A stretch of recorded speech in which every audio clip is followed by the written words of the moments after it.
गति है, क्या चीज़ है? गति का वर्णन। क्या चीज़ है? गति का वर्णन। तो सबसे पहले इसमें जानना है गति को। किसको जानना है? गति को।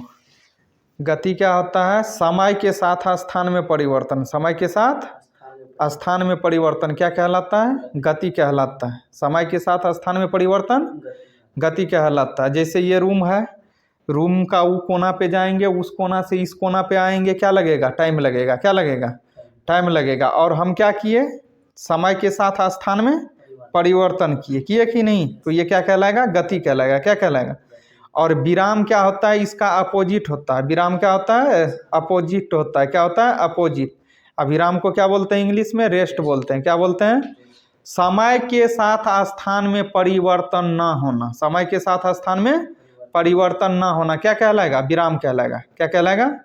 अभी समय चल रहा है, बीत रहा, हम जगह पे बैठे हैं, तो ये गति नहीं कहलाएगा। गति में नहीं कहलाएगा। यही जब समय भी जारी रहेगा, समय तो एनी टाइम जारी ही रहता है, और 2 कदम 4 कदम चलेंगे, इधर उधर करेंगे, तो अब क्या कहा जाएगा? गति में कहा जाएगा। क्या कहलाएगा? गति में कहलाएगा। समझ गया? या कोई वस्तु समय के साथ स्थान में परिवर्तन लाता है। किस में परिवर्तन लाता है? समय के साथ स्थान में परिवर्तन लाता है, तो वह क्या कहलाता है? उसको किस चीज में समझा जाता है? गति में समझा जाता है। किस चीज में समझा जाता है? गति में समझा जाता है। गति का उदाहरण होगा दौड़ता हुआ बालक। दौड़ता हुआ बालक। अगर कोई बालक दौड़ता है, कोई बच्चा दौड़ता है, तो वह गति करता है ना? और गति करता है तो उसके साथ साथ क्या होता है? किसके साथ गति करता है? समय के साथ। किसके साथ? समय के साथ। तो क्या हो गया? दौड़ता हुआ बालक, नाचती हुई लड़की। नाचती हुई लड़की। कोई लड़की अगर डांस कर रही है, नाच रही है, तो वहाँ क्या कर रही है? गति कर रही है, क्योंकि उसके साथ साथ टाइम भी व्यतीत हो रहा है ना, और समय के साथ साथ उसके स्थान में भी क्या हो रहा है? परिवर्तन हो रहा है। तो ये क्या कहलाएगा? गति कहलाएगा। क्या कहलाएगा? गति कहलाएगा।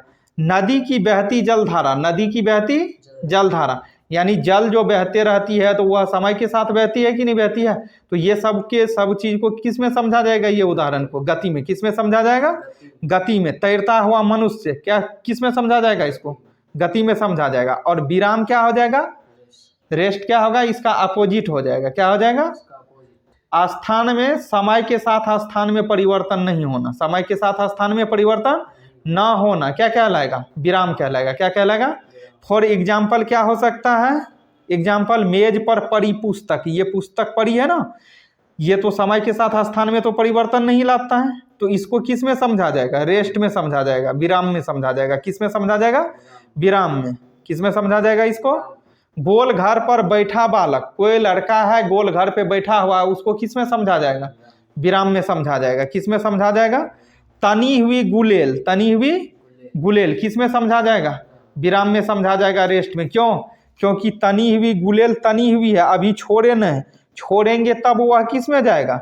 गति में जाएगा। जब वह गति करेगा तब क्या कहलाएगा? गति कहलाएगा। विराम कहलाएगा। और जब तक वह तना हुआ है तब तक किस स्थिति में है? वह विराम की स्थिति में है। किस स्थिति में? विराम की स्थिति में। और जब उसको छोड़ देते हैं तब वह गति करने लगता है, और गति ऊर्जा उसमें हो जाती है। कौन ऊर्जा? गतिज ऊर्जा काम करने लगती है। कौन सी ऊर्जा काम करने लगती है? गतिज ऊर्जा। तना हुआ बाण या धनुष। धनुष देखा है ना? बाण जब तक तीर को तान के रखे हैं तब तक वह किस में है? विराम में है। अगर पूछेगा किस ऊर्जा में है, तो स्थितिज ऊर्जा में है। किस ऊर्जा में? और जब उसको छोड़ देते हैं तब वह किस ऊर्जा में चले जाता है? गतिज ऊर्जा करने लगता है। करता है ना? गति करने लगता है ना? तो विराम क्या होता है और गति क्या होता है? समझ गया? रेस्ट और मोशन को समझ लिया।